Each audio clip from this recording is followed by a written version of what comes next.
எப்பா சாமி, யாருடா இவரெனா மனுஷனாவே நினைக்க முடியல. எப்படி தலைவா ஒவ்வொரு மேட்சுக்கும் சும்மா பலன்னு பழக்கிற, மேட்சுக்கு 100 50ன்னு சும்மா பட்டையை கலப்புறியப்பா.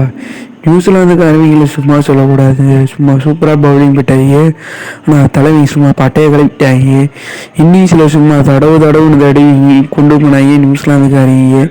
அப்புறம் என்ன பதவியிலேயே நம்ம ஹர்ஷித் ராணா வந்து 2 பேர்த்தையும் விக்கெட் எடுத்து விட்டு போயிட்டாப்புல. 2 பேரும் வெளியே போனது. அப்புறம் யாரா வருவான்னு பார்த்தா தலைவர் டேரர் மிச்சல் வந்தாப்புல. இவர் ஆடினதுனால தானே 300 ரன்னு ஓட முடிஞ்சிச்சு. பயவுல 86 ரன்னு சும்மா தூக்கி அடிச்சிருக்காப்புல. இவர் இல்லைன்னா நேரத்துக்கு நம்ம 300 ரன்னே அடிச்சிருக்க முடியாதுன்னு சொல்லி வச்சிருக்காரு நியூசிலாந்துக்காரியே. சிராஜும் அப்புறம் பவுலிங் சும்மா பட்டையை கிளப்பி வச்சிருந்தாரு.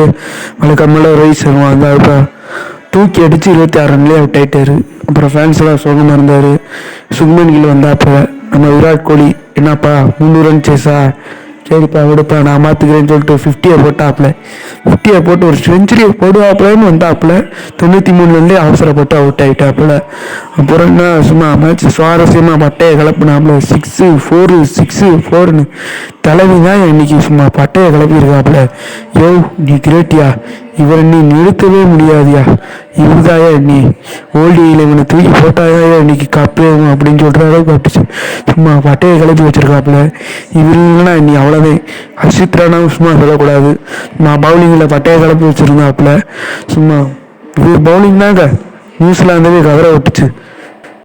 அப்புறம் நம்ம அன்னைக்கு தடவி மேட்சை முடிச்சு கொடுத்தாப்புல.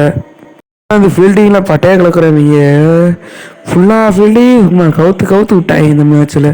சுக்மன் கில்லி 50 அடிச்சுட்டாப்புல. இவர் 50 மட்டும் அடிக்கிறான்னா வச்சு அமுடுத்துருக்கலாம். அதில் 50 அடிச்சுட்டா ஃபஸ்ட்டாப்புல. அப்புறம் நம்ம சேனலில் யாரும் சப்ஸ்கிரைப் பண்ணாமல் பார்க்குறீங்க, தயவுசெய்து கொஞ்சம் சப்ஸ்கிரைப் பண்ணியிருப்பா. எப்பா டேய், மறக்காமல் சேனல் லைக் பண்ணிடுங்க.